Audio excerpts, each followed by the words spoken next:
Swerteng nakaligtas mula sa kamay ni kamatayan ang driver at pahinante ng wing van matapos itong mahulog sa mababaw na bahagi ng bangin sa Taganaan to Sison National Highway sa bayan ng Sison, Surigao del Norte. Sa ulat, biglang nagmalfunction ang preno ng sasakyan at dumiretso sa bangin, dahilan para mawasak ang harapang bahagi maging ang sa likod ng sasakyan.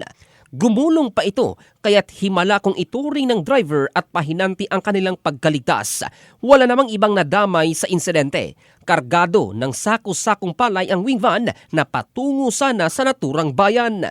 Kaugnay nito, paalala naman ng otoridad sa mga biyahero at drivers na suriing mabuti ang kalagayan ng sasakyan bago bumiyahe o ang tinatawag na blow bags o battery, light, oil, water, brake, air, gas, engine tire at sarili para maging ligtas ang bawat biyahe. In the heart of changing lives, ito si Jovel Candado ng Brigada News Philippines, the Music and News Authority.